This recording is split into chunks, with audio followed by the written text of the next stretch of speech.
Bonjour, bonsoir à tous et bienvenue sur le podcast de Planète Basket. On se retrouve pour la deuxième partie du débrief des duels. On a fait une première partie avec des duels un peu plus historiques. Pour ceux qui se souviennent, on publiait chaque vendredi sur notre Instagram un duel entre deux joueurs NBA. Il fallait voter pour le meilleur selon vous. Pour ceux qui ont loupé la première partie, il y a du Shaq contre Hakeem Olajuwon, il y a du Magic versus Curry, du Westbrook contre Harden. Et là, on enchaîne avec la deuxième partie. 5 duels dans la première, 5 duels dans la deuxième. Je suis toujours avec la même équipe, Marius et Walid, pour juger de ce que vous avez voté dans ces duels. On se retrouve du coup au sixième duel. On va passer sur des duels un peu plus actuels là maintenant. Sixième duel, c'est Paul George contre Jimmy Butler. Un duel qui n'a pas été si serré que ça. 50% Paul George, 25% Jimmy, 25% de choix compliqués, ne se prononce pas, tout ça. Je suis assez d'accord avec les votes. Paul George, alors en dépit de son début de saison là aux Clippers qui est absolument incroyable, à voir si ça se poursuit. Paul George, moi je trouve que pareil c'est intrinsèquement un meilleur basketteur que Jimmy. Butler a beaucoup travaillé, a beaucoup lutté un peu, j'ai envie de dire, pour en arriver là. Et en fait, Butler, j'ai limite l'impression que son prime, c'est après le prime basique, on va dire, des joueurs qui est plutôt entre, allez, 27, enfin, ouais, des fois un peu plus. Non, il n'y a même pas, il y a même Ça va de 27 à ouais, ça 32. dépend. Mais tu vois, j'ai l'impression que Butler est vraiment en train de limite de disputer ses plus belles saisons là ces dernières années. Enfin, tu vois, il a quand même fait deux finales NBA. Paul George, c'est limite ce qui lui manquerait, tu vois, ce run un peu pour arriver en finale et qui ferait vraiment, pour moi, le fait qu'il n'y aurait pas débat, ce serait si Paul George avait fait deux finales NBA aussi. Mais ouais, moi je mets Paul George devant. Il a vraiment un côté très smooth que j'apprécie beaucoup, moi. Et ouais, je pense qu'il pourrait apporter plus qu'un Butler, même si Butler, il est peut-être un peu plus hargneux, un peu plus leader que Paul George. Mais Paul George ne manque pas non plus de ça aussi, c'est juste qu'il le montre moins que Butler, je pense. Bah, ça reste quand même deux joueurs assez différents en fait. Paul George, alors en fait, ça reste, je trouve quand même deux two-way players. Donc capables de jouer un peu des deux côtés du terrain, que ça défende, que ça attaque. Mais oui, c'est vrai que Paul George, il a quand même ce côté. Son arsenal offensif me paraît peut-être un peu plus développé que Jimmy Butler. Par contre, pour moi, le gros point où Butler enfin, comment dire, est avantagé là-dessus, c'est le leadership. Pour moi, Butler, c'est quand même un. Je dis pas que Paul George était un mauvais leader, loin de là, attention. Mais Butler, c'est quand même ce mec, voilà, qui a faim, qui va toujours se battre tous les soirs. Paul George aussi, attention, mais encore une fois, c'est à nuancer, hein. Mais c'est juste que Butler, voilà, il a ce côté underdog un peu. Ouais, C'est-à-dire plus hargneux, ouais, en un fait. mec qu'on n'attendait pas forcément aussi fort. Je pense, quand il arrive au Heat, même si ça reste une star, une superstar de cette ligue, mais là, enfin voilà, les runs qu'il a fait ces dernières années en playoff avec le Heat, en les emmenant en finale, bon, tu sens qu'après, à un moment, il se retrouve quand même limité parce que tu as l'impression qu'il est un petit peu trop seul. Mais non, ça reste un très bon leader. Après,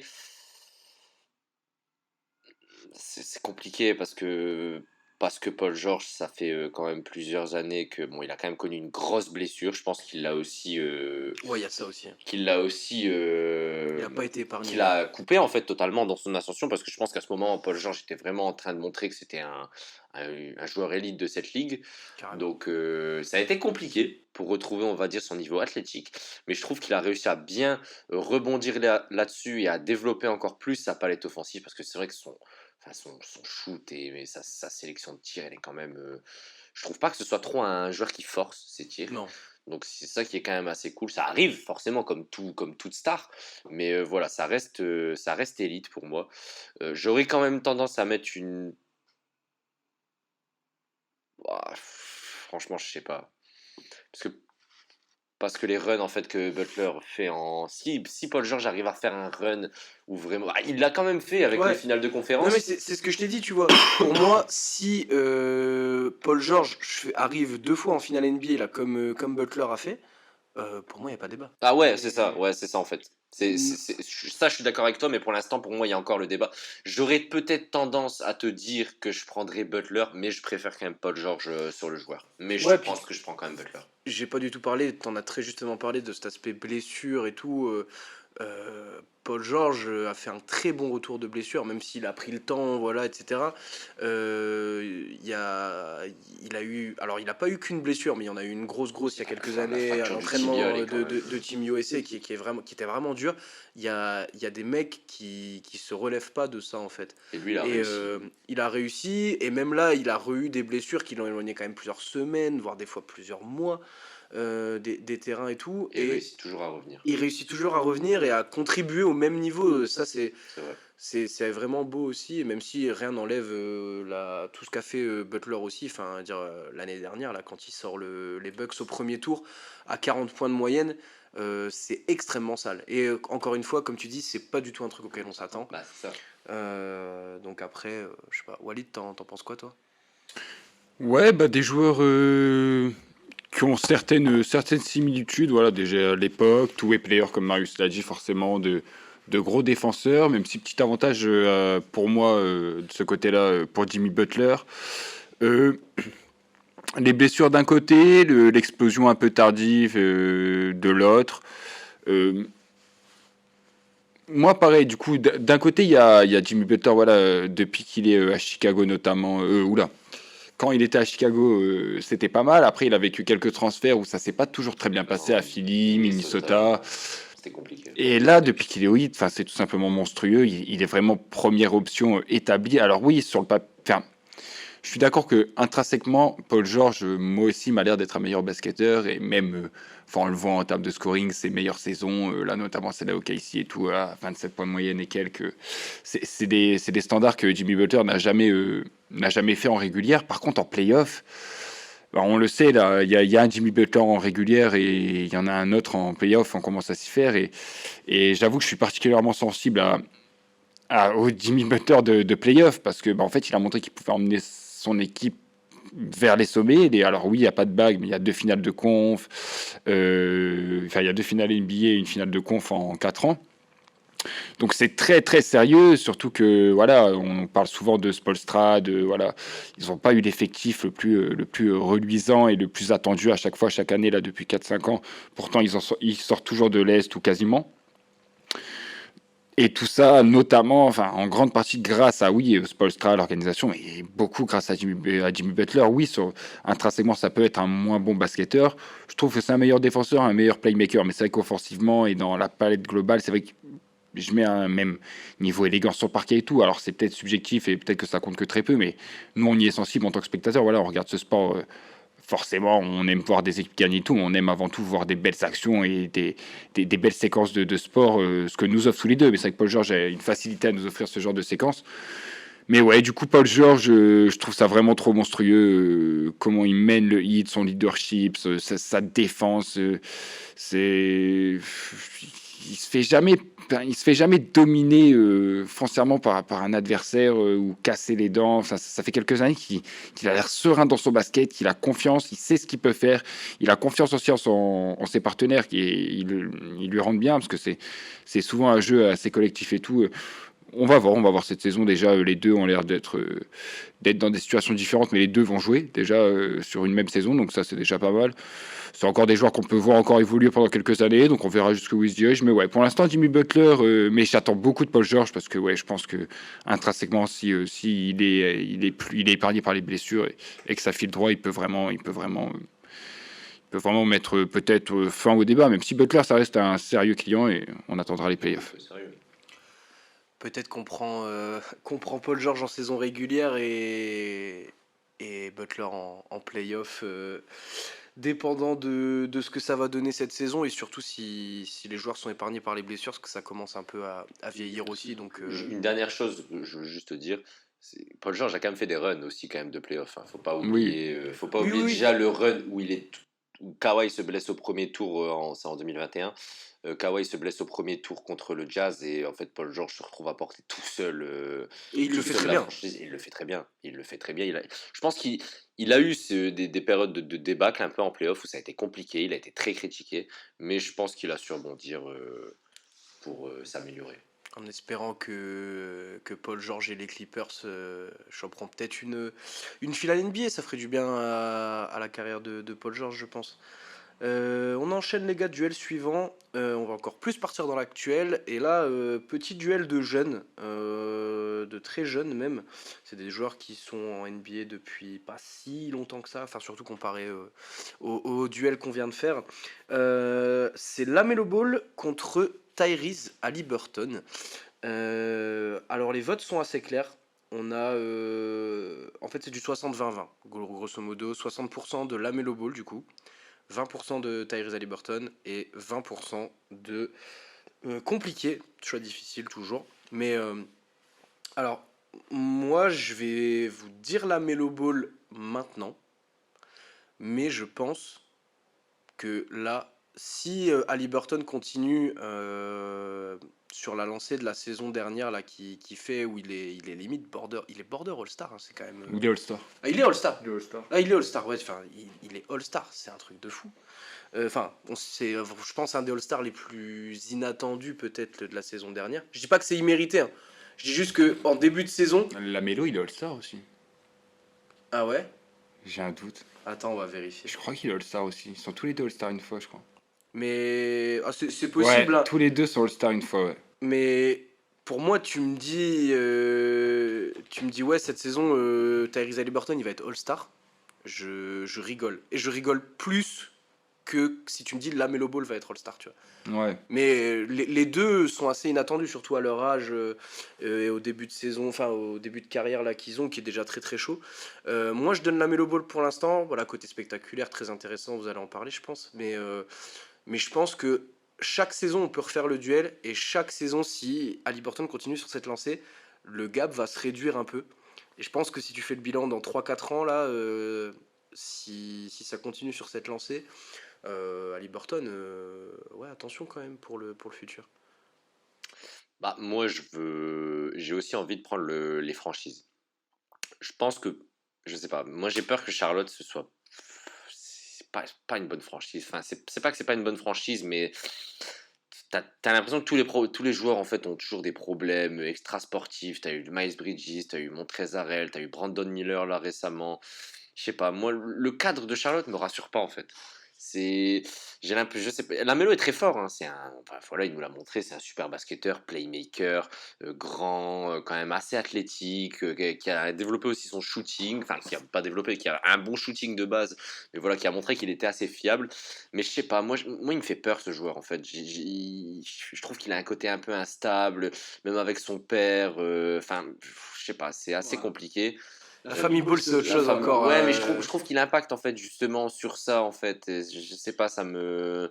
Ouais, mais je trouve que tu vois, plus ça évolue dans le temps là aussi, moins c'est palpable. Avant, faut pas oublier que la Melo Ball, quand il arrive aussi, il est un peu dans l'ombre de son frère. Son frère qui a été drafté 2 juste avant, qui a pas encore toutes ces galères de blessures, tu vois. Là, à l'époque, Lonzo, c'était clairement annoncé comme le meilleur des frères Ball, mais genre limite pas débat, tu vois. Bah, moi j'ai pas cette impression justement. Et aujourd'hui, non, mais aujourd'hui, la Melo Ball est le meilleur Non, frère mais des. même quand il est Ball. arrivé, j'ai l'impression qu'en fait Lonzo a tout de suite été dans son nom parce que la Melo Ball il est arrivé dans tous les cas en se faisant drafter de. Non, moi je te parle de quand Lamelo Ball est arrivé, il a été dans l'ombre de son frère au début.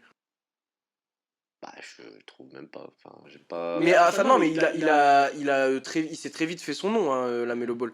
Mais avant, tu sais, il y a toute une hype et tout en mode ouais, c'est le frère d'eux, tu vois. Et Ouais, mais il avait fait des belles choses, mais Lonzo, il a été drafté 2e, il y avait beaucoup d'attentes autour de lui. Et voilà, maintenant il a eu les galères de blessures qu'on lui connaît. Mais Lamelo Ball a eu, pour moi, un début de saison assez surprenant, même si ça arrivait très vite. Mais c'est vrai que j'ai pas parlé du cadre de Charlotte, qui est pour moi pas vraiment le meilleur cadre pour se développer.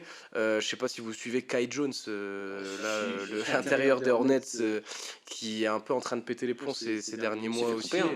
Ouais, Ouais, ouais, ouais, il s'est fait il couper. s'est Et fait puis couper là, dans la foulée où il a eu ses petits excès de comportement, il s'est fait ouais, couper par Charlotte. tu fais des vidéos sur Insta, tu dis que tu pètes LeBron et MJ en 1v1, forcément, au bout d'un moment, tu te fais virer, quoi. Mais voilà, en tout cas, Euh, juste pour revenir à ce que je disais tout à l'heure, juste pour moi, Lamelo Ball est un meilleur joueur, mais comme tu disais tout à l'heure, je pense que Tyrese Haliburton va vite le,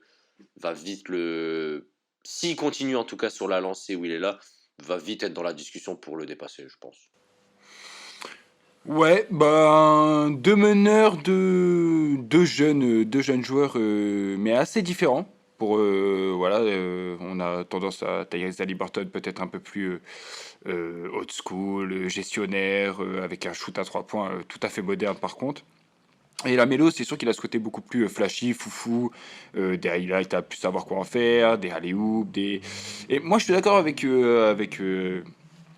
Antoine sur le fait que ouais, l'arrivée de Lamelo, ça a quand même été. Enfin, on savait qu'il était fort, il a été drafté très haut, mais moi je me souviens même de est-ce qu'il n'a pas été drafté plus pour le côté buzz, pour le côté voilà, on a pu enfin, on scoutait déjà, voilà, il a un frère dans la ligue, il a une famille qui fait parler en NBA même avant sa draft et tout. Donc il était attendu. Il me semble qu'il est parti jouer en Australie et là forcément il a un peu survolé la ligue. Donc moi je me souviens que même au moment de sa draft où il se fait drafter très haut, il y a encore des sceptiques. ouais. Et à côté on a la même année, on a Lonzo qui fait une super saison.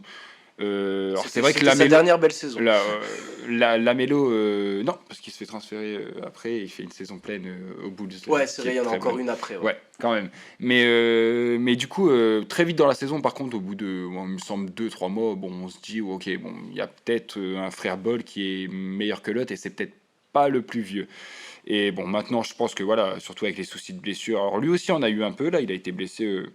Là, il revient là pour le début de saison et tout. Bon, ça se passe bien. Il commence à bien revenir.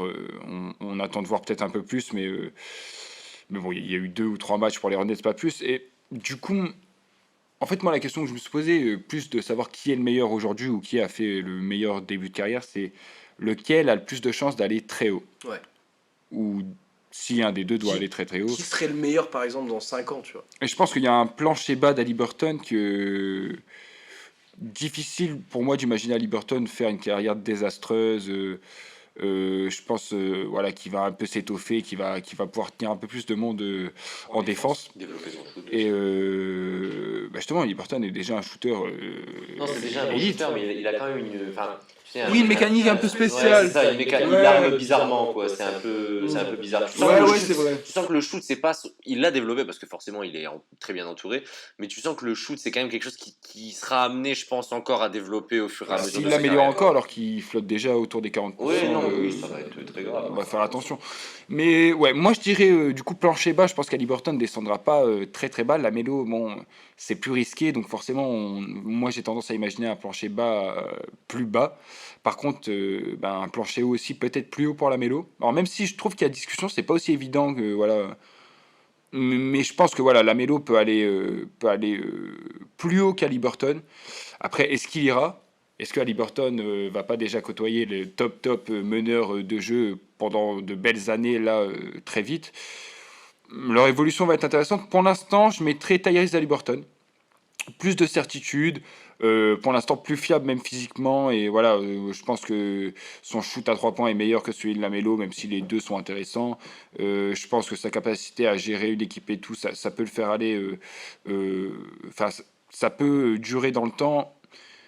Lamelo joue quand même beaucoup avec sa vitesse, beaucoup avec des changements de direction assez vifs et tout, donc peut-être plus de risques au niveau des blessures et tout. Donc ouais, j'ai plus de certitude sur Tyus Haliburton et je pense que les deux, de toute façon, s'ils sont pas gênés par des blessures, des choses comme ça, vont devenir de sérieux meneurs pendant de très très longues années. À voir, du coup, on se retrouvera dans quelques années peut-être pour voir qui de la Melo Ball ou de Tyrese Haliburton est devenu le meilleur. On enchaîne toujours avec un gros duel qui va, je pense, pas mal faire débattre ici aussi dans le podcast. Un duel entre Devin Booker et Jason Tatum. Deux gros joueurs actuels, deux gros franchises players, l'un chez les Suns, l'un chez les Celtics. Et je suis fier de vous annoncer que c'est le seul duel de la série qui s'est terminé sur une égalité. 38% chacun, Booker et Tatum, 25% de personnes qui disent que c'est un choix difficile. Euh, Moi, je vais rejoindre la team choix difficile. Parce qu'en fait, c'est vraiment un choix difficile dans le sens où pour moi, tu dois vraiment te creuser la tête et chercher peut-être aller revoir des replays de match, des stats détaillés et tout pour te dire ouais, c'est peut-être lui qui est le meilleur que l'autre, tu vois. Et le tout ne se jouera vraiment à pas grand-chose pour moi. Après, c'est mon avis personnel, encore une fois. Mais ouais, t'as un Tatum qui a très vite montré de quoi il était capable. Booker aussi, mais Booker a eu un contexte qui était plus difficile au début de sa carrière. Ce que j'aime bien, c'est de voir, malgré voilà, l'arrivée de KD, de Bradley Beal aujourd'hui, il n'a pas faibli, il a poli son jeu, il est mieux entouré, ça se voit. Là, le premier match qu'il fait là, contre les Warriors, il fait une très belle perf là, pour le début de la saison. 5 points, je crois. Ouais, je crois que c'est ça. Puis c'est lui qui tient le ballon. Jason Tatum, voilà, c'est une finale NBA déjà, mine de rien contre les Warriors. Et lui aussi est très bien entouré. Lui aussi, attention à lui cette saison parce qu'on a ajouté du Porzingis, du Jrue Holiday, du Jrue Holiday qui fait que ça pourrait être vraiment difficile à départager, difficile à jouer les Celtics cette saison. Pour moi, c'est vraiment difficile à départager, donc je vais pas me prononcer sur ce duel-là. C'est le seul parce que tu vois, même si on prend que ce soit le prime, que ce soit lequel tu préférerais prendre pour construire ton équipe et tout, je je saurais même pas te dire. Je pourrais te dire Booker un jour et le lendemain, Tatum il met 50 points et je te dis ouais putain Tatum il est trop fort quoi. C'est vraiment dur à décider je trouve. Bah, c'est vrai que c'est compliqué parce que ça reste deux monstres en fait, enfin deux joueurs qui sont des superstars quoi à l'heure actuelle, hein. Je veux dire, je pense qu'on a plus besoin de présenter les loustics. Mais ouais, c'est vrai que c'est compliqué parce que d'un côté, tu as un Booker qui, comme tu as dit avant, a été drafté par Phoenix. Il est resté quand même sur 3 4 années, pardon, de galère, où Phoenix était quand même très souvent dernier. Euh, Ils ont réussi à récupérer quand même des choix de draft avec ça. Ils ont récupéré DeAndre Ayton qui a été trade là cet été à Portland parce que c'est pas très bien passé. Mais non, Booker, c'est un énorme joueur. Après, moi, je pense que je mettrais quand même ma pièce sur Tatum. J'ai envie de parler en termes de si je veux me construire une équipe qui veut aller au titre en fait. Mm. Je pense qu'à l'heure actuelle, le jeu de Booker enfin, Booker a une meilleure sélection de tirs. Non mais c'est parce que Tatum il en prend plus aussi. Tatum en prend plus, non mais c'est pour ça. Mais Booker a une meilleure sélection de tirs. Mais je pense que Tatum, en termes de franchise player, je pense que je mettrais plus Tatum quand même. Ouais. Si je veux aller au titre, hein, je te parle, c'est deux joueurs qui sont excellents. Je dirais là, Booker actuellement, elle est dans son prime, je pense. Que ce soit en termes de sélection de tir et même de réussite. Je veux dire, il n'y a pas beaucoup de défenseurs qui arrivent à le contenir quand même dans la ligue. C'est la même pour Tatum, hein. Mais c'est un excellent joueur, mais il me manque quand même ce côté peut-être défenseur. Parce que Tatum, il a montré quand même dans les playoffs, les moments où c'était chaud, qu'il était capable de défendre. Je pense qu'il l'a fait sur du jeu. Par exemple, Kevin Durant, quand il sweep Brooklyn, c'est quand même violent. Et Tatum, il est quand même les grandes parties du match sur Kevin Durant. Et Kevin Durant, il passe pas des bons moments. Mm. Donc, il a quand même montré que c'était un. Je pense que Tatum, il a des domaines sur lesquels il doit progresser. La sélection de tir, le passing aussi. Il faut qu'il améliore son passing. Mais je prendrais quand même plus Tatum que Booker pour aller au bout, même si voilà, ça reste. Enfin, Booker, il est injouable, quoi, hein, clairement. Ouais. Je suis à ouf d'ailleurs j'ai dit déjà une finale pour Tatum mais Booker en a fait une aussi en fait contre, Oui, dans contre la les bulle. Bucks. Ouais, ouais, ouais, je viens de m'en rappeler là, c'est pour ça. Toi Walid, t'arrives à te mouiller assez facilement ou pas sur ce duel là? Facilement, non, parce que pareil, ouais, c'est des joueurs tous les deux franchise players, tous les joueurs tous les deux dans des équipes où ben, ils sont entourés de stars aussi, et pourtant on est quand même, enfin, ça semble assez clair que ce sont les franchise players de leur équipe, malgré un KG, malgré un Brown, pour l'un et l'autre. Deux scoreurs magnifiques. Moi, offensivement, je mettrais un peu plus Devin Booker en termes voilà, surtout pour ses sélections de shoot, même un peu pour là depuis 2 saisons en termes de passes et de gestion du tempo, tout ça. Booker qui remonte beaucoup la balle, qui fait vivre un peu les actions de son équipe. Par contre, en défense, c'est vrai que Tatum m'a impressionné, moi, là, depuis 2 ans. Là, vraiment, il a pris du muscle. Il se colle des missions défensives, surtout en playoff. Là, ouais, donc c'est sûr que celle contre KG il y a 2 ans reste en tête, parce qu'on a vraiment vu un KG affreux et un Tatum passé au tour suivant, donc ça reste dans les mémoires. Donc deux joueurs monstrueux. Euh, Tous les deux All-Star, tous les deux l'avenir de la sélection américaine normalement. Moi, je mets ma pièce pour Devin Booker, mais honnêtement là, je pense que c'est très subjectif là, comme choix. C'est vraiment parce que j'ai plus confiance en un Booker en fin de game pareil ou pour aller chercher une bague quasiment à lui tout seul qu'en un Tatum, chez qui je vois trop de errance parfois, trop de moments où il s'oublie, alors que Booker, je le vois vraiment focus. 80 matchs sur 82 en saison régulière, et en playoff, c'est du très sérieux aussi. Donc, ouais, si je dois partir à la guerre demain pendant 82 matchs, puis jusque la bague, ouais, je pense que je prends Booker en franchise devant Tatum. Mais ouais, deux joueurs incroyables. Et pareil, on va voir là dans les prochaines années, ça va être un duel que tout le monde suivra, à n'en pas douter. Ah bah, ça pourrait être une belle affiche de finale, en vrai. Ce serait magnifique, ouais, magnifique, ouais.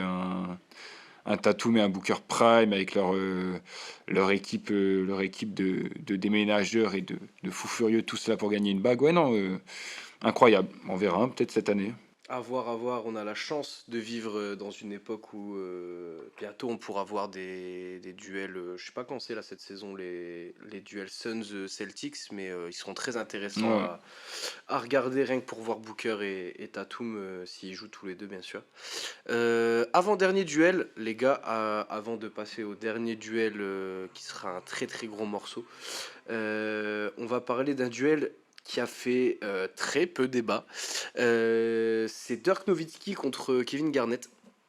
Deux ailiers forts, duel de poste 4 pur. La légende allemande contre le big trash talker, le big ticket Kevin Garnett.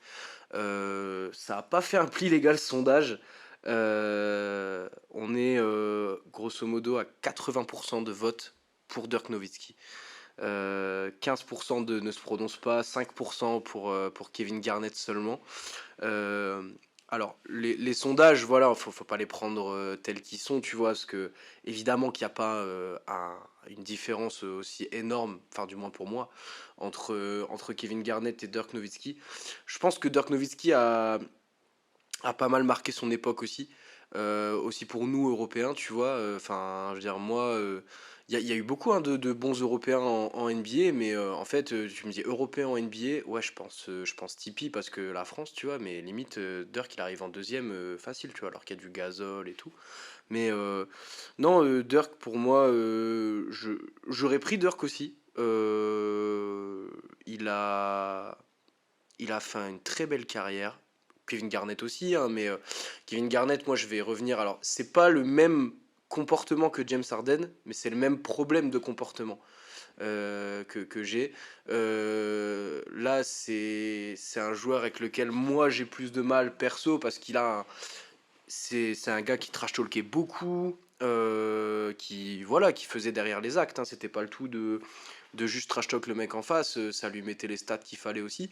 Mais moi, j'ai une petite préférence pour Dirk, pour la classe, le côté gros allemand aux cheveux longs qui va débarquer et te mettre des fadeaway sur une jambe, des 3 points sur la gueule, qui était aussi très bon lancé. Enfin, moi, je préfère, on va dire, toute l'histoire et la carrière au global, je préfère quand même Dirk Nowitzki à Kevin Garnett. Ouais, ben, du coup, ouais, je vais te rejoindre sur ce coup. Moi aussi, je mets Dirk devant Garnett. Tous les deux, une très longue carrière, des styles bien différents, hein. Pour Kevin Garnett, un énorme défenseur intérieur, athlétique, pas maladroit en attaque. Donc ça compte, ça prend du rebond, ça court, ça lâche des gros dunks, c'est capable de t'envoyer des mid-distance, voire même des fade-away. Donc très complet aussi, surtout axé quand même défense, mais monstrueux des deux côtés du terrain. Ça va chercher une bague dans sa carrière, donc aux côtés dans un Big Free, suite à son départ des Wolves pour Boston. Donc ça va chercher la bague, mais je trouve que c'est là où la différence fait le plus, parce que les deux carrières sont monstrueuses, et donc c'est difficile, tous les deux MVP. Il y en a un qui a plus de 30 000 points en carrière, l'autre est défenseur de l'année. Enfin, des grosses carrières, mais en fait, ils ont tous les deux une bague, et je trouve que les bagues sont vachement différentes, parce que la bague de Garnett est belle, mais c'est l'équipe de Pierce, c'est dans une équipe conçue pour gagner cette bague.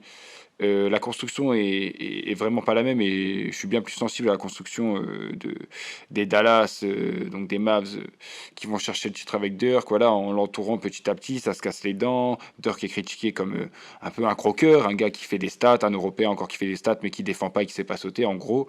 Il va chercher cette bague au bout du bout, la première bague pour Dallas.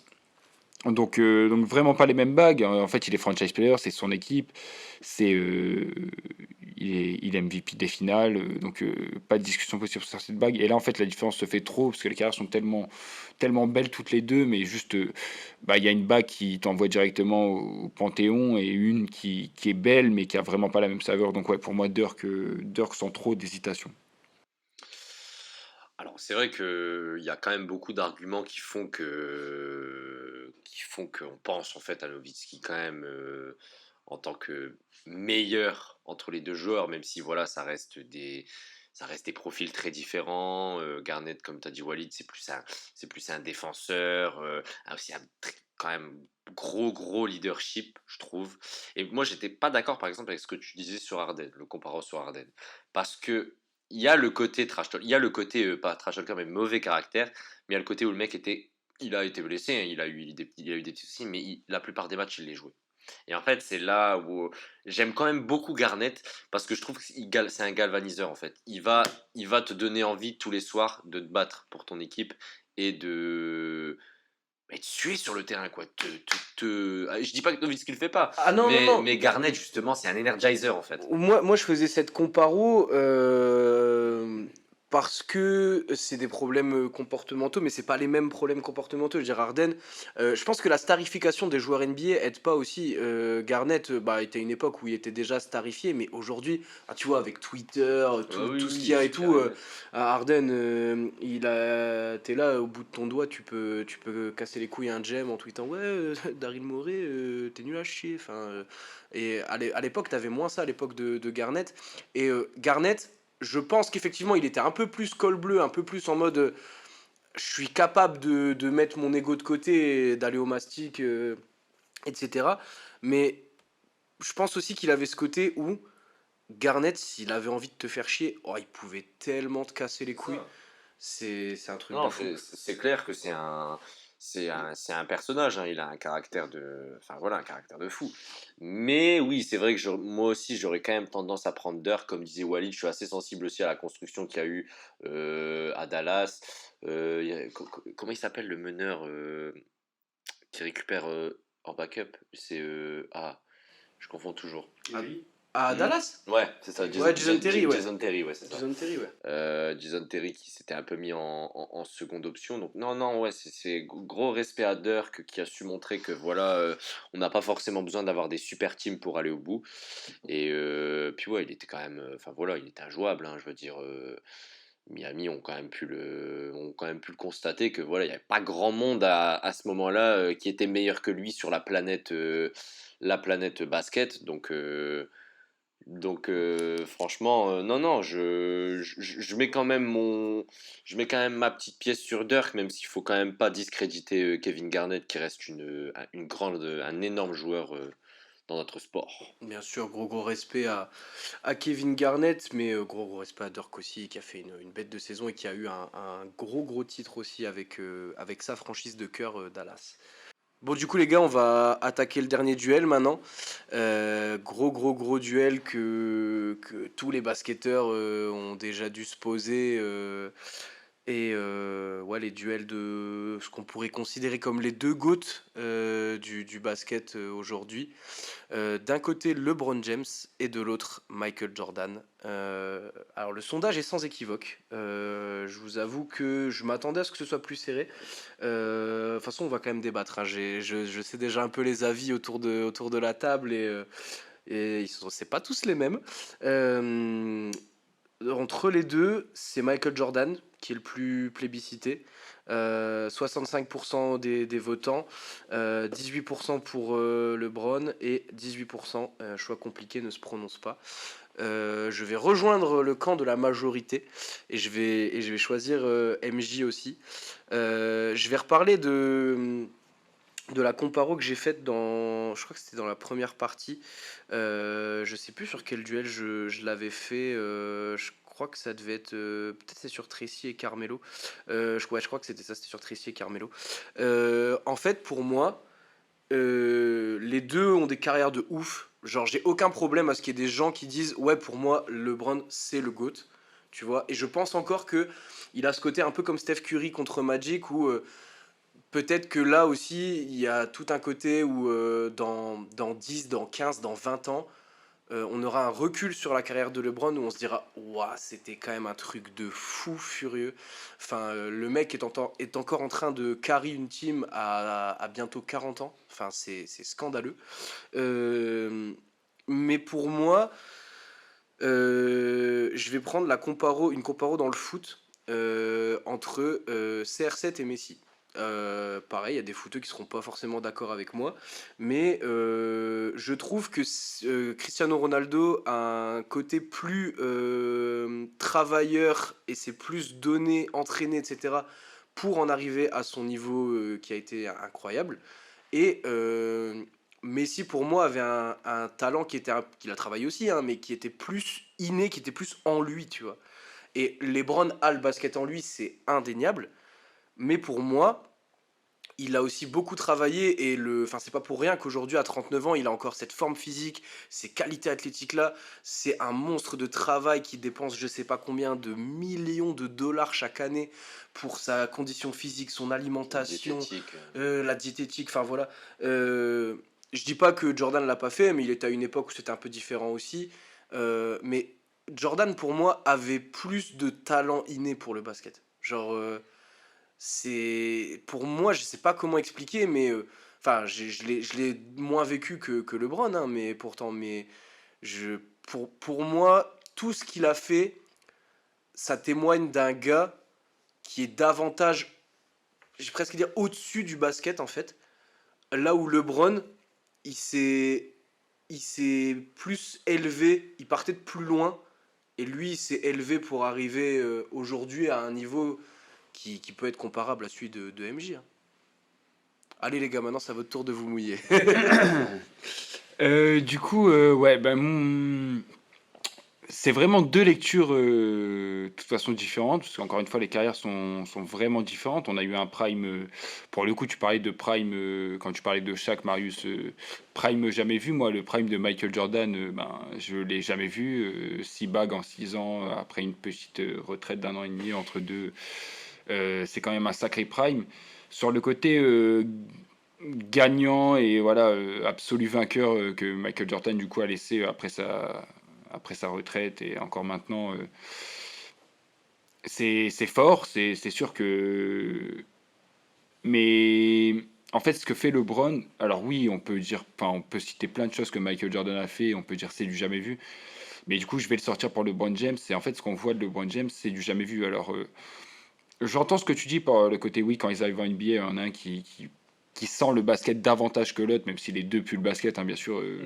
C'est... Mais je vois un peu ce que tu veux dire. Mais alors, du coup, si je reste sur la même comparaison, je trouve que oui, Messi sent autant le foot que Michael Jordan sent le basket.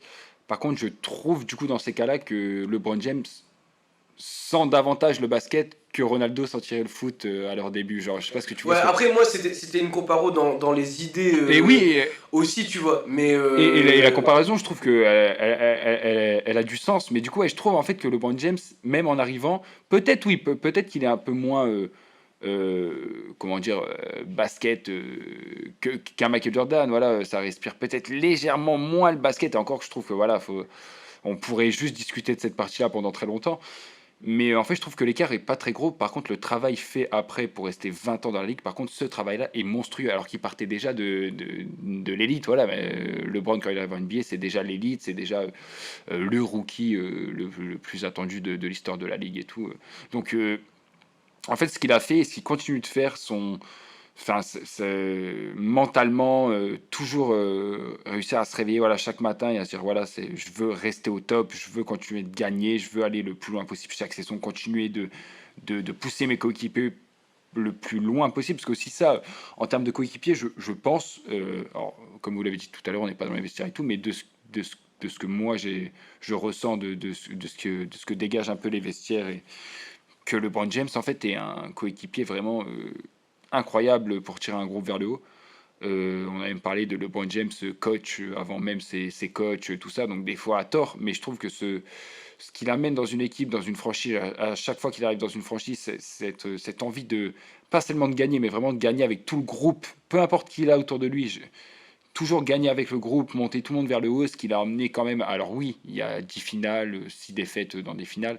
Faut y aller, les 10 fois en finale. ah ouais, ouais. Faut se créer ses chances et il en a quand même pris 4, 4 dont une à 36 ans, 36 ans la dernière. Dans trois équipes différentes. Qui plus Trois est. équipes différentes, une bague mythique. On parlait de la bague de Dirk qui l'emmène directement dans les légendes. Mais en fait, je trouve que LeBron James a une bague aussi belle que celle de Dirk alors C'est qu'il en a trop d'autres grave autour. la bague de 2016. C'est trop grave. C'est beaucoup trop grave et c'est pour ça que en fait rien que cette bague, enfin je vais pas, c'est dur de comparer, mais à la limite là comme ça je dirais, bah, à la limite tendance à compenser limite un sweep de Michael Jordan, tu vois. Alors, je dis ça comme ça, mais c'est pour dire en fait que c'est pas du tout la même carrière et encore une fois ouais, on va parler de la sensibilité tout, mais je suis plus sensible à ce que LeBron fait tous les jours au quotidien pour gagner, au-delà même des résultats, de savoir qui a gagné le plus et tout, parce que les deux, de toute façon, sont des monstres. Il y en a un qui a un peu plus gagné, il y en a un qui a tout battu en termes de stats, de records, de longévité, de production sur un terrain, de voilà, joueur le plus complet. Enfin, en fait, si on parle un peu de LeBron, moi, ça me fait penser à chaque fois. J'ai l'impression de voir un joueur complet, un peu à la Magic Johnson, avec une bague à la Dirk Nowitzki et avec euh, l'aura de Michael Jordan, quoi. C'est un mélange de plein de choses qui fait que c'est un joueur unique, comme la plupart des joueurs qu'on voit en NBA. Mais du coup, ouais, LeBron James pour moi. Oh, c'est compliqué. C'est clair. C'est Le débat compliqué. du Alors, GOAT, si on savait le résoudre. alors moi, je suis d'accord avec vous, enfin avec Walid surtout sur le fait que LeBron est potentiellement une meilleure, enfin pas une meilleure carrière, mais Ah, en termes de longévité, oui. attention, ça n'a rien à voir. Ouais, Enfin, ça n'a rien à voir. LeBron, hands down, y a Ouais, aucun débat sur ce fait-là. y a pas de débat sur la Moi, je longévité. soulignais aussi, c'est pour ça aussi que c'était tout pour moi, toute l'essence du débat du GOAT aussi. Euh, LeBron a aussi travaillé sur cette longévité-là. Là où, moi, quand je parle du côté plus inné avec les comparos Messi, Ronaldo, machin, c'est que LeBron, il s'est construit tout ça, il a été construit comme un joueur de basket vraiment incroyable et il a poli, il a travaillé ça. Et comme tu l'as dit aussi, Walid, il avait un côté déjà très attendu au moment d'arriver dans la ligue et tout. Là où Michael, c'est pas qu'on l'attendait pas, mais on a quand même eu un peu plus ce côté. C'est quoi ce mec qui peut faire, qui vole en fait dans les airs, qui fait des changements de main, qui passe dans toutes les défenses, même les plus établies. Enfin, c'est dans ce truc-là, moi, que je faisais les comparaisons avec le foot et tout. Et moi au foot, je préfère Messi, donc c'est pour ça aussi que je me suis dit, bah, basket, logiquement, je préfère Michael Jordan aussi. Ouais. Après, moi, je suis pas forcément d'accord sur le côté inné parce que je pense qu'il faut pas sous-estimer aussi l'éthique de travail de Michael Jordan. Alors, ok, Ah, il je a, dis pas qu'il a rien il a, branlé, hein. il a une longévité beaucoup moins importante, mais je veux dire, il a inspiré tous les plus grands. Je veux dire, enfin, Kobe Bryant, toute son éthique de travail, elle vient de l'éthique de travail de Jordan, tu vois, c'est ça aussi. Et Qui l'a poussé à un niveau aussi. qu'il a poussé à un niveau stratosphérique, hein, Ouais, ouais. attention. Mais voilà, Jordan, enfin, moi, c'est vraiment le côté. Ça parle moins à Walid, du coup. Mais moi, c'est le côté. Enfin, 6 finales, 6 titres, quoi. Enfin, à un moment, t'es à 100%. En fait, comme il disait, il faut se créer la chance d'aller en finale. Lui, il se l'a créé 6 fois, et 6 fois, il l'a saisi, tu vois. C'est ça aussi qui me frappe. Je me dis, attends, mais. Enfin, après, c'était une époque différente. L'époque de Jordan, il était beaucoup plus, comme tu dis, il y a un peu moins d'attente, même s'il est quand même champion universitaire avec North Carolina. Je crois, hein, c'est ça, hein. Champion universitaire où il va en finale, en tout cas minimum. Euh, Je sais enfin, plus, je t'avoue. je crois qu'il est champion universitaire. Et en fait, il a déjà quand même ça. Il a déjà signé chez Nike avant d'arriver en NBA. Il a déjà les Oui, Jordan. Donc, oui, oui. en fait, c'est parce que nous, on est quand même moins dedans parce qu'on a plus vécu LeBron. Mais Aussi. Jordan, à son époque, c'est quand même.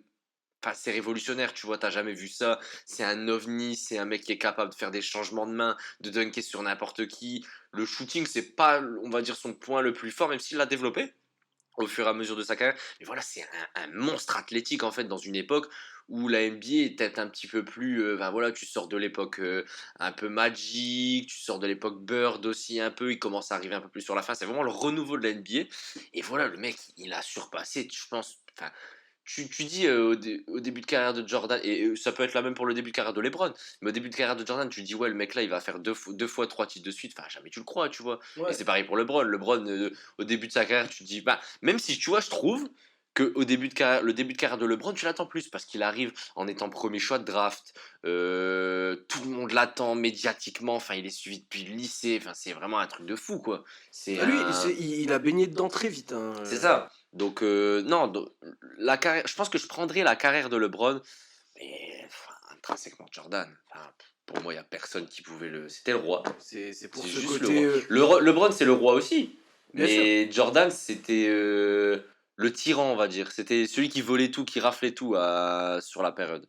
Donc, non, moi, je prends quand même Michael Jordan pour tout le côté révolutionnaire, en fait. LeBron aussi, hein, mais c'est pas Jordan.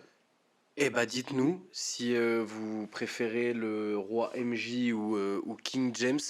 Moi je pense qu'une des seules manières de résoudre ce débat-là, ce sera peut-être d'ici, bah là faut que LeBron arrête sa carrière déjà, mais après dans 30 ans, tu vas montrer à des jeunes qui n'ont pas connu les deux, tu vas montrer des highlights des deux et tu vas leur demander, ok, c'est lequel que tu trouves le plus chaud là. Mais ça, tu vois, je suis d'accord et ça, j'étais d'accord avec vous, c'est prendre du recul sur la carrière. C'est-à-dire que là, on se rend pas encore compte parce que LeBron, il a pas encore pris sa retraite et qu'on n'a pas encore. Enfin, on a réalisé quand même, mais on n'a pas encore réalisé tout l'impact qu'il a pu avoir sur sa génération, Ah non, sur non, mais les différentes générations de basketteurs. Walid a parlé de la bague de 2016 de tout à l'heure. Ça va être le premier joueur à faire 40, 10 000, 30, 10 000. ouais, 40 000, j'allais dire 30 000.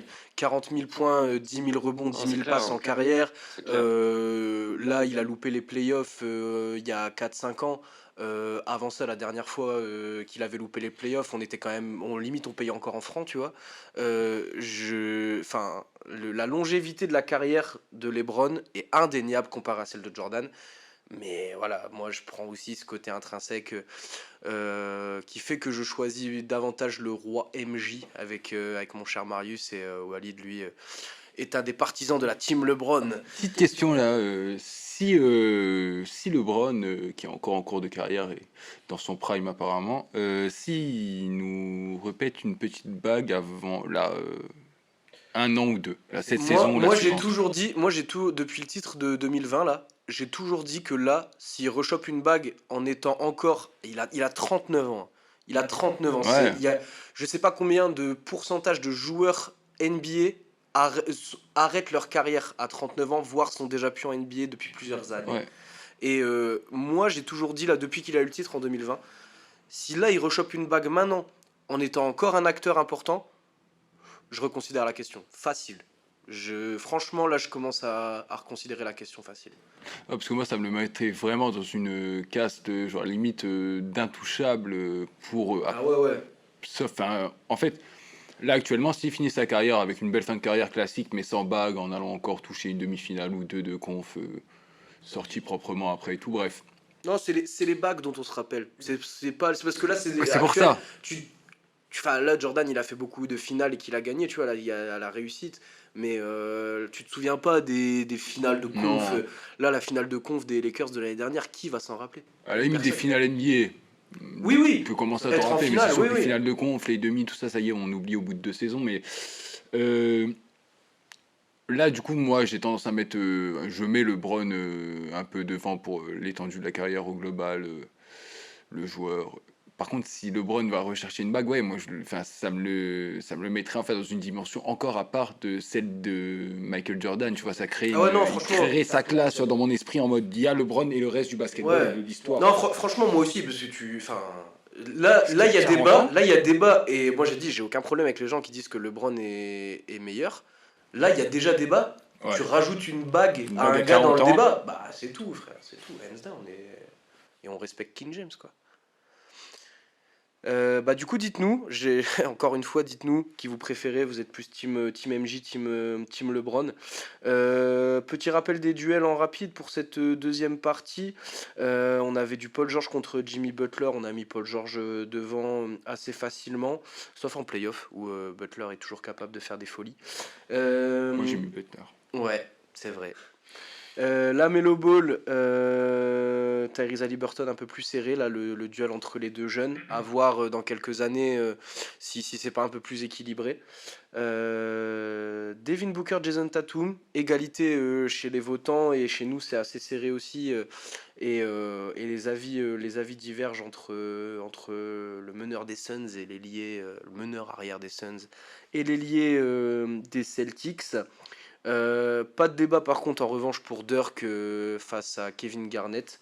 Assez facile de trancher là-dessus. Et on vient de parler du débat du GOAT, on va pas le refaire, mais nos votants, nous, ont voté largement pour Michael Jordan. Voilà, merci de nous avoir écoutés. Suivez Planète Basket sur Instagram, @Planète Basket tiré du bas. Il y a une première partie si vous l'avez loupé, avec 5 autres duels. Allez voir sur la plateforme où vous êtes, la playlist doit pas être bien loin pour réécouter d'autres débriefs de duels. Nous, on se revoit dans les prochaines semaines pour parler de la saison NBA, celle qui se passe là actuellement maintenant. Il y a déjà pas mal de choses à dire et on reviendra sur le début de saison. On se retrouve bientôt les gars, à bientôt, salut. À Salut les bientôt. bros!